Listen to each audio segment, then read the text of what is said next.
મિત્રો spectrum high school PS Patel 39 વર્ષનો મારો અનુભવ છે એનો હું ટીચિંગમાં ઉપયોગ કરું છું. મારી જુદી જુદી મેથડ જે હું સમજાવતો જાઉં છું. ગુજરાત રાજ્ય લેવલે કેઆરપી આરપી તેમજ શિક્ષણના તમામ ક્ષેત્રોમાં લેખન સહિત તમામ જગ્યાએ કામ કરેલું છે. એવા મારા બહોળા અનુભવનો હું ઉપયોગ મારા ટીચિંગ દરમિયાન કરું છું. મારો લાભ અવશ્ય લેજો એવું ખાસ જણાવું છું. Good morning all friends. જો છેલ્લે આપણે સંક્રાંતિ ધાતુ તત્વો જે છે તેમના વિવિધ ગુણધર્મો વિશે ચર્ચા કરી રહ્યા છીએ. એમાં છેલ્લે ગલન બિંદુ, ઉત્કલન બિંદુ અને પરમાણ્વીયકરણ એન્થાલ્પી આ ત્રણની વાત કરી. એમાં ગલન બિંદુ કોને કહીશું?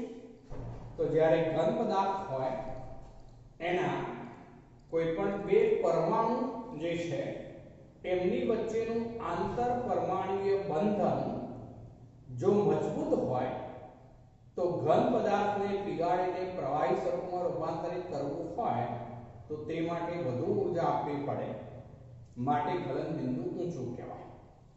ચલો, એ જ રીતે આપણે ઉત્કલન બિંદુની વાત કરીએ તો પ્રવાહી અવસ્થામાં કોઈ પણ બે પરમાણુ વચ્ચેનું આંતર પરમાણુય બંધન જો વધુ મજબૂત હોય તો તેને બાષ્પમાં રૂપાંતર કરવા માટે પણ વધુ ઊર્જા આપવી પડે, માટે ઉત્કલન બિંદુ પણ ઊંચું હોય.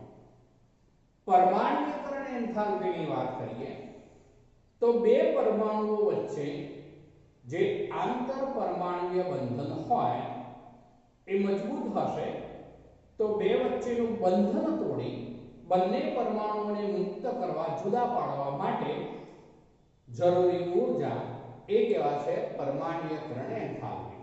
એ પણ વધુ હોય. એટલે એનો અર્થ એવો થયો કે ચાહે ગલન બિંદુની વાત હોય કે ઉત્કલન બિંદુની વાત હોય કે પરમાણ્વીયકરણ એન્થાલ્પીની વાત હોય તો તેના મૂલ્યોનો આધાર એ બે પરમાણુઓ વચ્ચે જે આંતર પરમાણુય બંધન છે કેવું મજબૂત છે એના ઉપર રહેલો હોય.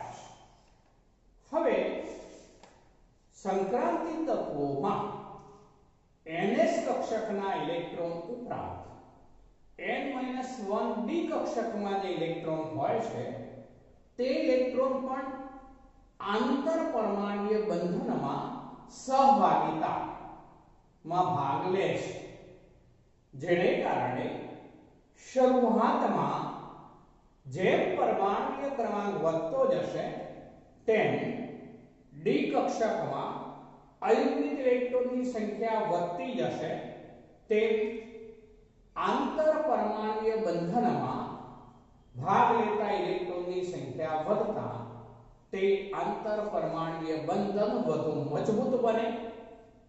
જેમ આંતર પરમાણુય બંધન મજબૂત હોય તેમ તે બે વચ્ચેને આપણે પરમાણુઓને છૂટા પાડવા છે તો એ માટે ગલન બિંદુ પણ વધુ આપવું પડે, એટલે કે ઊંચું આપવું પડે. ગલન બિંદુ ઊંચું હોય, ઉત્કલન બિંદુ પણ ઊંચું હોય અને પરમાણ્વીયકરણ એન્થાલ્પી પણ ઊંચી હોય. એટલે અર્થ એવો થયો કે આ ત્રણેયના મૂલ્યોનો આધાર એ અયુગ્મિત ઇલેક્ટ્રોનની સંખ્યા ઉપર રહેલો હોય છે. જેથી જેમ અયુગ્મિત ઇલેક્ટ્રોનની સંખ્યા વધતી જશે તેમ આંતર પરમાણુય બંધન મજબૂત થશે, તેમ ગલન બિંદુ, ઉત્કલન બિંદુ અને પરમાણ્વીયકરણ એન્થાલ્પીના મૂલ્યો વધતા જાય છે. D5 માં આ મહત્તમ બનશે. જેમ કે પ્રથમ સંક્રાંતિ શ્રેણીની વાત કરીએ તો ક્રોમિયમ, દ્વિતીય સંક્રાંતિ શ્રેણીની વાત કરીએ તો એની અંદર કયું આવે યાદ કરો? પ્રથમ સંક્રાંતિ શ્રેણીમાં ક્રોમિયમ, દ્વિતીય સંક્રાંતિ શ્રેણીમાં MO અને તૃતીય સંક્રાંતિ શ્રેણીમાં W. ફરીથી બોલું, પ્રથમ સંક્રાંતિ શ્રેણીમાં Cr, બીજી સંક્રાંતિ શ્રેણીમાં MO અને તૃતીય સંક્રાંતિ શ્રેણીમાં W. આ ત્રણેય જે છે એમના જે તે શ્રેણીના અન્ય તત્વોની સાપેક્ષમાં એમના ગલન બિંદુ મહત્તમ હોય છે. ફરીથી રિપીટ કરું છું, યાદ રાખજો. પ્રથમ સંક્રાંતિ શ્રેણી માટે Cr, બીજી સંક્રાંતિ શ્રેણી માટે MO અને તૃતીય સંક્રાંતિ શ્રેણી માટે W તેમના ગલનબિંદુ જે છે જે તે શ્રેણીના અન્ય તત્વો કરતા મહત્તમ હોય છે.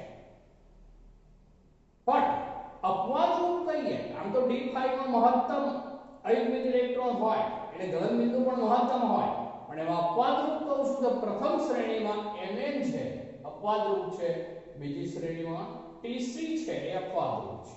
યાદ રાખીશું તેમના ગલનબિંદુ ભલે D5 રચનાઓ છે તેમ છતાં આમાં D5 છે Mn માં, પણ તેમ છતાં એ થોડુંક નીચું ગલનબિંદુ ઇવન Tc જે છે એમાં પણ થોડુંક નીચું ગલનબિંદુ અપેક્ષા વિરુદ્ધ હોય છે. તો આમ ગલનબિંદુની જેમ જ ઉત્કલન બિંદુમાં પણ ફેરફાર જોવા મળતો હોય છે. તે જ પ્રમાણે પરમાણ્વીયકરણ એન્થાલ્પી જે છે એ પણ એ જ પ્રમાણે બદલાતી હોય છે.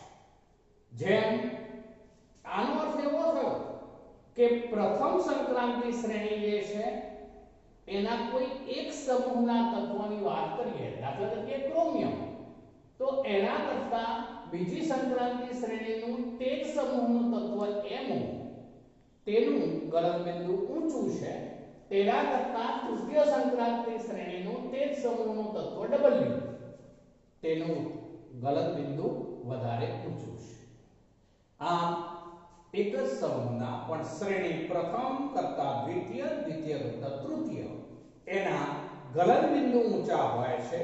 એ જ રીતે ઉત્કલન બિંદુ પણ ઊંચા હોય છે અને એ જ રીતે પરમાણ્વીયકરણ એન્થાલ્પીના મૂલ્યો પણ ઊંચા હોય છે.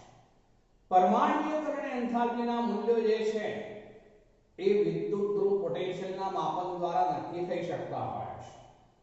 પરમાણ્વીયકરણ એન્થાલ્પી પણ પ્રથમ જે સંક્રાંતિ શ્રેણી છે એના કરતા દ્વિતીય સંક્રાંતિ શ્રેણી અને એના કરતા તૃતીય સંક્રાંતિ શ્રેણીમાં જે તે એક જ સમૂહના તત્વો માટે વધતા જાય છે. હવે એનો અર્થ એવો થયો કે ભારે તત્વો જે છે એમાં જે પરમાણુ વચ્ચેનું બંધન છે એ વધુ મજબૂત હોય છે. વધુ મજબૂત હોવાને કારણે EU છે, PT છે, આવી ભારે ધાતુઓ જે છે એ રાસાયણિક પ્રતિક્રિયાત્મકતા પ્રત્યે ઉમદા રહેવાનું વલણ ધરાવે છે. એટલા માટે EU, PT ઉમદા ધાતુઓ ગણાય છે. ફરીથી રિપીટ કરું છું, આમાં પરમાણ્વીય ક્રમાંક ઊંચા છે, જેથી જે આંતર પરમાણ્વીય બંધન છે એમાં એ વધુ મજબૂત હોય, વધુ મજબૂત હોવાને કારણે તેમની રાસાયણિક પ્રતિક્રિયાત્મકતા ઘટે છે, જેને કારણે તેઓ અન્ય સાથે જલ્દીથી પ્રક્રિયા કરશે નહીં, માટે તે ઉમદા ધાતુઓ તરીકે ઓળખાશે. તો PT છે, EU છે, એ ઉમદા ધાતુઓ તરીકે ઓળખાય છે.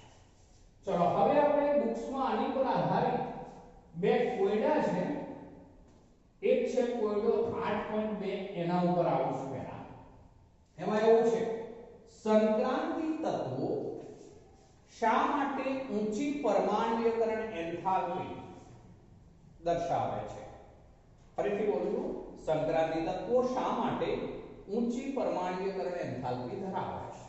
આપણે આમાં જોઈ ગયા કે જેમ શરૂઆતમાં ડી કક્ષકમાં અયુગ્મિક ઇલેક્ટ્રોનની સંખ્યા વધતી જાય છે, તેમ આંતર પરમાણ્વીય બંધન વધુ મજબૂત બનતું જાય છે, તેમ પરમાણ્વીયકરણ એન્થાલ્પીના મૂલ્યો પણ વધતા જશે. કારણ કે બે પરમાણુ છૂટા પાડવા માટે વધુ ઊર્જા આપવી પડશે અને માટે આંતર પરમાણ્વીય એન્થાલ્પીનું મૂલ્ય વધતું જશે. ચલો તો આ રીતે પરમાણુઓમાં વધુ સંખ્યામાં અયુગ્મિક ઇલેક્ટ્રોન હોવાને કારણે પ્રબળ આંતર પરમાણ્વીય પારસ્પરિક ક્રિયા વધશે, જેથી પરમાણુઓ વચ્ચેના પ્રબળ બંધન ને પરિણામે પરમાણ્વીય એન્થાલ્પીનું મૂલ્ય ઊંચું હોય છે.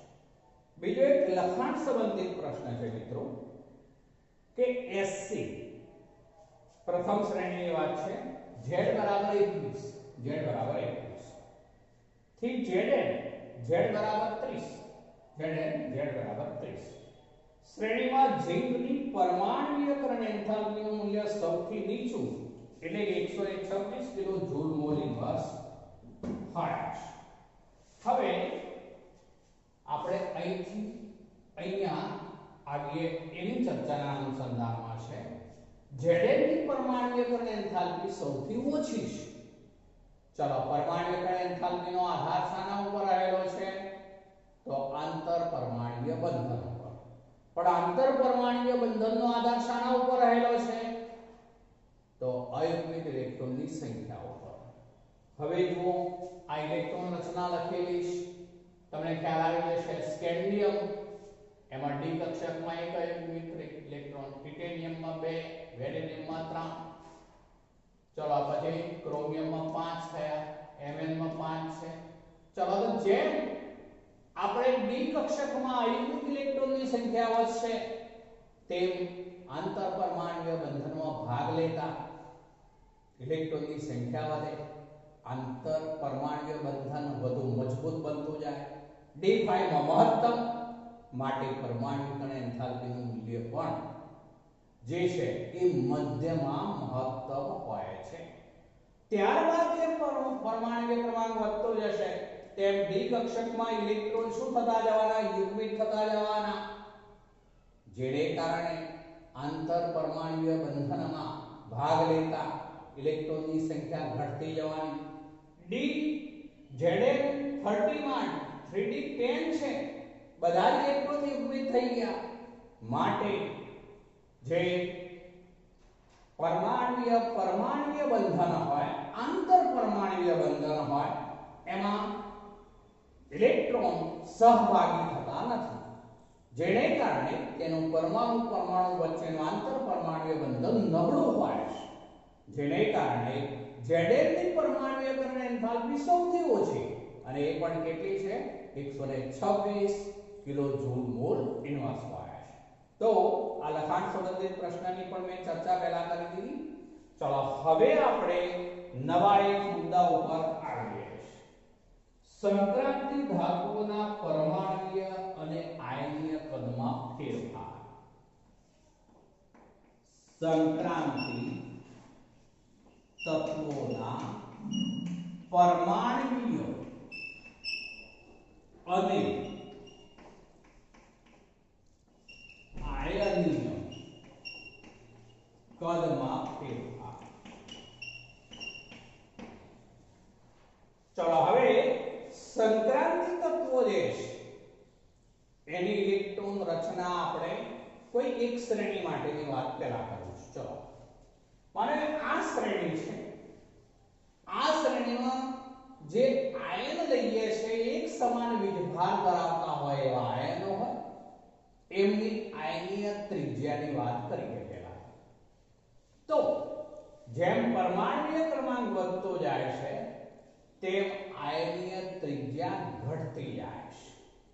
ફરીથી બોલું, કોઈ એક જ શ્રેણી ની વાત કરીએ તો સમાન વીજભાર ધરાવતા જે આયનો હોય તેમાં જેમ પરમાણ્વીય ક્રમાંક વધે છે તેમ આયનીય ત્રિજ્યા ઘટે છે.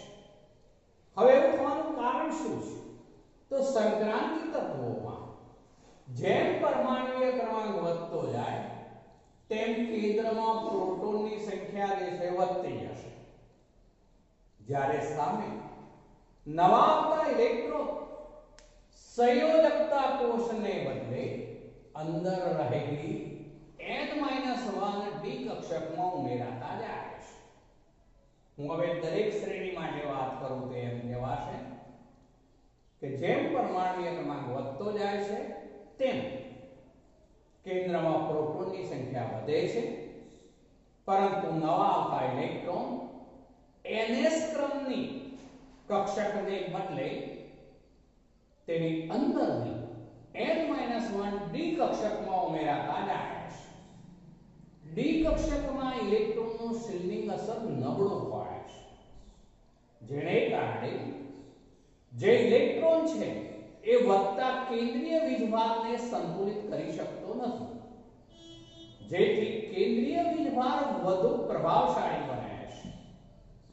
જે વધતો જે ઇલેક્ટ્રોન છે એના કરતો કેન્દ્રીય વીજભાર વધુ પ્રભાવશાળી હોવાને કારણે બાહ્ય ઇલેક્ટ્રોનનું કેન્દ્ર તરફનું સ્થિર વિદ્યુતીય આકર્ષણ બળ વધી જાય છે, જેને કારણે કદમાં સંકોચન થાય છે. માટે સમાન વીજભાર ધરાવતા આયનોમાં દરેક શ્રેણીમાં જેમ પરમાણ્વીય ક્રમાંક વધતો જાય છે તેમ આયનની ત્રિજ્યા ઘટતી જાય છે. ફરીથી એકવાર બોલું છું, ધ્યાન રાખજો. સંક્રાંતિ તત્વોમાં જેમ પરમાણ્વીય ક્રમાંક વધે છે તેમ કેન્દ્રમાં પ્રોટોનની સંખ્યા વધે છે, પરંતુ નવા આવતા ઇલેક્ટ્રોન સંયોજકતા કોષ ns ને બદલે n-1 ડી કક્ષકમાં ઉમેરાતા જાય છે. n-1 ડી કક્ષકમાં ઉમેરાતા જાય છે, જેને કારણે જે વધતો ઇલેક્ટ્રોન છે વધતા કેન્દ્રીય વીજભારને બરાબર સંતુલિત કરી શકતો નથી, જેથી કેન્દ્રમાંના પ્રોટોન એટલે કે અસરકારક કેન્દ્રીય ધન વીજભાર વધુ પ્રભાવશાળી બને છે, જેથી બાહ્ય ઇલેક્ટ્રોનનું કેન્દ્ર તરફનું સ્થિર વિદ્યુતીય આકર્ષણ બળ વધે છે, જેને કારણે ત્રિજ્યામાં શું થશે? ઘટાડો. કદમાં સંકોચન થાય છે, ત્રિજ્યામાં ઘટાડો થાય છે, જેથી એક જ શ્રેણીમાં સમાન વીજભાર ધરાવતા આયનો હોય તો આયનીય ત્રિજ્યા ક્રમશઃ જેમ પરમાણ્વીય ક્રમાંક વધે તેમ આયનીય ત્રિજ્યા ઘટતી જાય છે. એ જ પ્રમાણે દરેક શ્રેણી, પ્રથમ શ્રેણી દરેક શ્રેણીમાં એક પ્રમાણે થશે. પરમાણ્વીય ત્રિજ્યામાં પણ એવું જ વલણ જોવા મળે છે. આપણે એનો આલેખ દોરીએ. તે આલેખ આવો મળશે મિત્રો. આપણે પરમાણ્વીય ક્રમાંક લઈએ છે આ બાજુ, પરમાણ્વીય ક્રમાંક, જ્યારે આ બાજુની અક્ષ ઉપર આપણે નેનોમીટર, ઇવન પિકોમીટર હોય લઈ શકાય, અહીંયા નેનોમીટરમાં લીધેલું છે. નેનોમીટરની અંદર જે છે એ આપણે ત્રિજ્યાના મૂલ્યો લઈએ છીએ. તો એ વખતે આવું જોવા મળે છે. હું પ્રથમ શ્રેણીની વાત પહેલા કરું છું, ધ્યાન રાખજો. તો પ્રથમ શ્રેણીમાં સ્કેન્ડિયમ જે છે એનું આ રીતે મહત્તમ કદ છે. ચલો, સ્કેન્ડિયમ પછી ટિટેનિયમ આવે, ટિટેનિયમ. ચલો, ટિટેનિયમ પછી વેનેડિયમ આવે, વેનેડિયમ પછી ક્રોમિયમ આવે. ચલો, ક્રોમિયમ પછી Mn આવે, Mn પછી Fe આવે, Fe પછી Co આવે, Co પછી Ni આવે. તો જુઓ, જેમ પરમાણ્વીય ક્રમાંક વધતો જાય છે તેમ પરમાણ્વીય કદ, પરમાણ્વીય ત્રિજ્યા, આયનીય ત્રિજ્યા આ બધું જ ઘટતું જાય છે. નિકલ પછી કોપર અને સિલ્વર થોડીક પ્રમાણમાં વધે છે, થોડીક. જુઓ આ લીધું છે સિલ અને પછી Zn. CO અને Zn છેલ્લા બે તત્વો, એમાં ડી કક્ષકમાં 10-10 ઇલેક્ટ્રોન છે. જુઓ તો એમના જે ત્રિજ્યાઓ છે એમના મૂલ્યો અન્ય તત્વોની સાપેક્ષમાં થોડાક વધારે છે. આમ જનરલી કહીએ તો આ શ્રેણીમાં જેમ પરમાણ્વીય ક્રમાંક વધતો જાય છે તેમ સમાન વીજભાર ધરાવતા આયનની આયનીય ત્રિજ્યાની વાત કરીએ કે પરમાણ્વીય ત્રિજ્યાની વાત કરીએ, એ ઘટતી જશે તો પરમાણ્વીય કદ પણ શું થતા જાય? ઘટતા જાય. છેલ્લા બેમાં સામાન્ય વધારો છે. આ સ્પષ્ટીકરણ કર્યું મેં પ્રથમ શ્રેણી માટે. ચલો, હવે દ્વિતીય સંક્રાંતિ શ્રેણીની વાત કરીએ. તો દ્વિતીય સંક્રાંતિ શ્રેણીમાં પણ એ જ પ્રમાણેનું વલણ છે. જેમ પરમાણ્વીય ક્રમાંક વધતો જશે તેમ તેમ જે પેલા ns કક્ષકને બદલે n-1 d કક્ષકમાં ઇલેક્ટ્રોન ઉમેરાતા જશે, જેને કારણે d કક્ષકમાંના ઇલેક્ટ્રોનની શિલ્ડિંગ અસર નબળી હોય. રીઝન શું છે બોલું છું જોજો. d કક્ષકમાંના ઇલેક્ટ્રોનની શિલ્ડિંગ અસર જે છે નબળી હોય, જેને કારણે કેન્દ્ર તરફ સંયોજકતા ઇલેક્ટ્રોનનું સ્થિર વિદ્યુતીય આકર્ષણ બળ વધતું જાય છે, જેને કારણે સમાન વીજભાર ધરાવતા પણ એક જ શ્રેણીના તત્વો હોય એના આયનોમાં જેમ પરમાણુય ક્રમાંક વધતો જાય છે તેમ આયનીય ત્રિજ્યા ઘટતી જાય છે. પણ હવે પ્રથમ શ્રેણી કરતા બીજી શ્રેણી જે છે એના જે તે સમૂહના તત્વો એટલે કે એક જ સમૂહના તત્વો સાથે સરખામણી કરીશું તો દ્વિતીય સંક્રાંતિ શ્રેણીના જે તત્વો છે એના આયનો એમની આયનીય ત્રિજ્યા કે પરમાણુય ત્રિજ્યા એમના મૂલ્યો જે છે એ વધુ હોય છે. કેમ એવું બનવાનું? તો જો આમાં સંયોજકતા કોષનો મુખ્ય ક્વોન્ટમ n બરાબર 4 છે, જ્યારે આ શ્રેણીમાં સંયોજકતા કોષનો મુખ્ય ક્વોન્ટમ n બરાબર 5 છે. જેમ સંયોજકતા કોષનો મુખ્ય ક્વોન્ટમ વધશે તેમ શ્રેણી જે આ બીજી છે તો એમાં y પછી zr પછી nb પછી mu પછી tc પછી ru પછી rh પછી pd પછી ag પછી cd અને છેલ્લે cd. તો એ રીતે આ પ્રથમ શ્રેણી, આ દ્વિતીય સંક્રાંતિ શ્રેણી. તો પ્રથમ શ્રેણી કરતા દ્વિતીય શ્રેણી જ્યારે એક જ સમૂહના તત્વો હોય ત્યારે પદ મોટું હોવાનું. ફરીથી એક વખત રિપીટ કરું છું. શ્રેણીનું જે છે એ બાહ્યતમ કક્ષાનો મુખ્ય ક્વોન્ટમ પ્રથમ શ્રેણીમાં n બરાબર 4 હોય, જ્યારે દ્વિતીય શ્રેણીમાં n બરાબર 5 હોય. માટે એક જ સમૂહના તત્વો હોય તો પ્રથમ શ્રેણી જે છે એના કરતા દ્વિતીય શ્રેણીના જે તે તત્વનું પરમાણુય કદ વધુ હોય છે. માટે આલેખ આના કરતા ઉપર હોય, આલેખ દ્વિતીય શ્રેણીનો ઉપર હોય. પણ હવે તૃતીય શ્રેણીમાં વિશેષતા છે. આમ તો ખરેખર તો એ થવું જોઈએ દ્વિતીય શ્રેણી કરતા પણ તૃતીય શ્રેણીમાં મુખ્ય ક્વોન્ટમ જે છે બાહ્યતમ કક્ષાનો એ વધારે છે. તો ખરેખર તો તૃતીય સંક્રાંતિ શ્રેણીના તત્વોના કદ પણ દ્વિતીય સંક્રાંતિ શ્રેણી કરતા મોટા તફાવત વાળા હોવા જોઈએ. પણ અહીંયા આપણને આશ્ચર્ય થશે. તૃતીય સંક્રાંતિ શ્રેણીના તત્વોના કદ જે છે એ લગભગ દ્વિતીય સંક્રાંતિ શ્રેણીના જે તે સમૂહના તત્વના કદની બરાબર હોય છે. તો એનું કારણ એ છે ઇલેક્ટ્રોન રચનાઓ જુઓ બરોબર. આની અંદર જે છે આ શ્રેણીમાં અહીંયા f કક્ષક નથી, જ્યારે આ શ્રેણીમાં d કક્ષકમાં ઉમેરાય પેલા f કક્ષકમાં ઇલેક્ટ્રોન ઉમેરાતા હોય છે. તૃતીય સંક્રાંતિ શ્રેણી જે છે તેની ઇલેક્ટ્રોન રચના વખતે s કક્ષક જે છે 6s એમાં ઇલેક્ટ્રોન ઉમેરાય ત્યારબાદ 5d માં પેલા નહીં જાય, પણ 5d ની પેલા શામાં જશે? 4f માં દાખલ થશે. 4f માં પેલા દાખલ થાય છે. d કક્ષક કરતા f કક્ષકની શિલ્ડિંગ અસર નબળી હોય છે અને તેને કારણે તેનું કદ જે છે એ અપેક્ષા મુજબ વધવું જોઈતું હતું, પણ એ અપેક્ષા મુજબ વધશે નહીં. એ ક્ષતિપૂર્તિ માત્ર કરી શકે છે, વધતું નથી.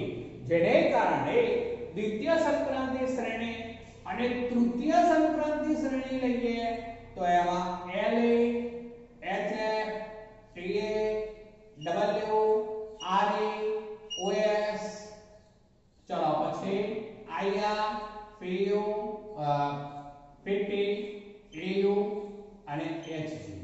તો લગભગ એમના આયનોના કદ જે તે સમૂહના દ્વિતીય સંક્રાંતિ શ્રેણીના જેટલા જ લગભગ હોય છે. આ તૃતીય સંક્રાંતિ શ્રેણી કહેવાય. તો અર્થ એવો થયો, આવું થવાનું કારણ જે છે એને લેન્થેનાઇડ સંકોચન કહે છે. એને કેમ એવું નામ આપવામાં આવ્યું છે? તો લેન્થેનમ પછીના તત્વોમાં આવી ઘટના ખાસ કરીને જોવા મળે છે.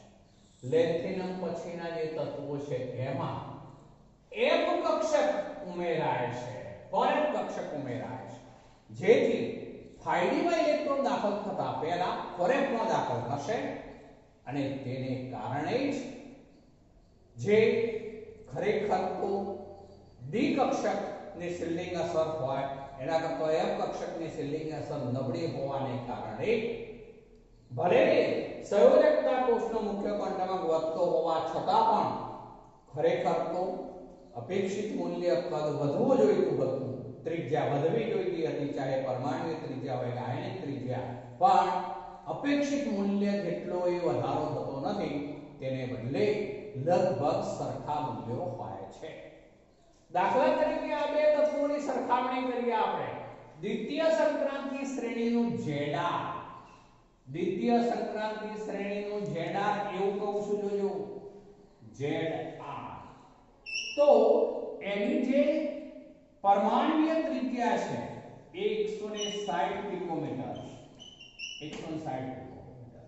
જ્યારે તૃતીય સંક્રાંતિ શ્રેણીનું તે જ સમૂહનું સભ્ય HF, આ બંને ચોથા સમૂહના સભ્યો છે, સમૂહ કહીએ એટલે એક જ સમૂહના છે. તો HF જે છે એની પરમાણુય ત્રિજ્યા છે 159 પિકોમીટર. જો Zr દ્વિતીય સંક્રાંતિ શ્રેણીનું સભ્ય છે, જ્યારે HF તૃતીય સંક્રાંતિ શ્રેણીનું સભ્ય છે. બંને એક જ સમૂહના, ચોથા સમૂહના તત્વો છે.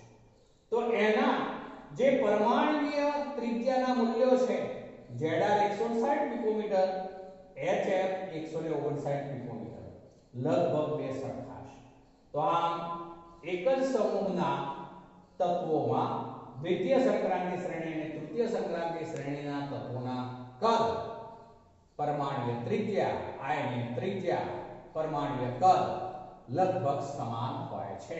શાને કારણે? લેન્થેનાઇડ સંકોચનને કારણે.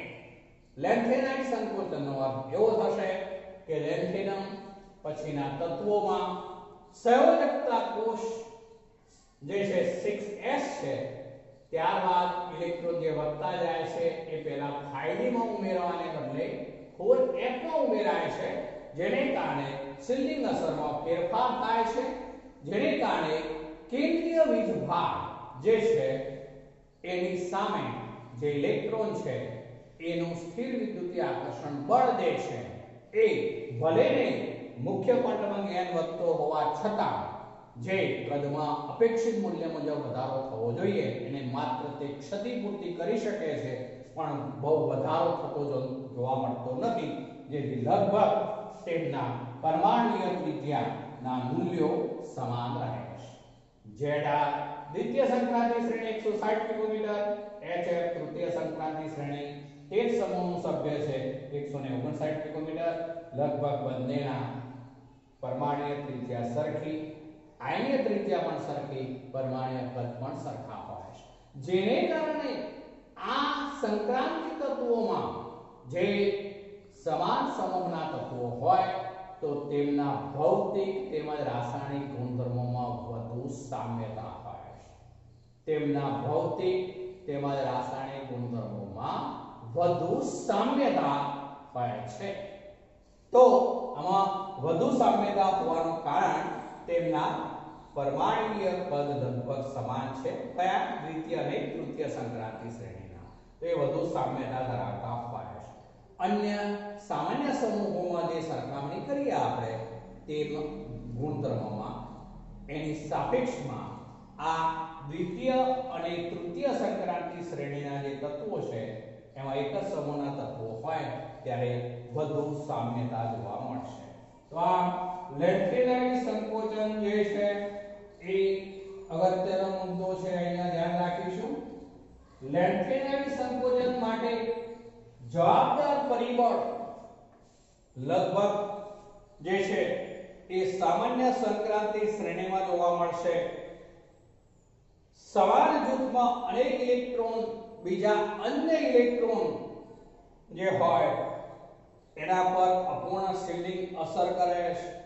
જો કે અન્ય ઇલેક્ટ્રોન દ્વારા એક ફોરેવ કક્ષક ના ઇલેક્ટ્રોન ઉપર જે શિલ્ડિંગ અસર થાય તેના કરતા જે ડી કક્ષક ના શિલ્ડિંગ અસર જે છે એટલે કે ડી કક્ષક કરતા પણ ફોરેવ કક્ષકમાં શિલ્ડિંગ અસર નબળી હોય છે અને તેને કારણે જ ભલે કેન્દ્રીય વીજભાર વધતો જાય છે તેમ ફોરેફ n એટલે કે ફોરેફમાં રહેલા ઇલેક્ટ્રોન જે છે તે ફોરેફમાં રહેલા ઇલેક્ટ્રોન જે છે તે ફોરેફ n કક્ષકોના કદમાં વધારો થવો જોઈતો હતો પણ એ વધારો થતો નથી પણ સામાન્ય ઘટાડો આ જોવા મળતો હોય છે. સામાન્ય ઘટાડો જોવા મળતો હોય છે. અને હવે મિત્રો છેલ્લો મુદ્દો આપણે ઘનતાની વાત કરવા માંગીએ છીએ જે આના અનુસંધાનમાં જ છે.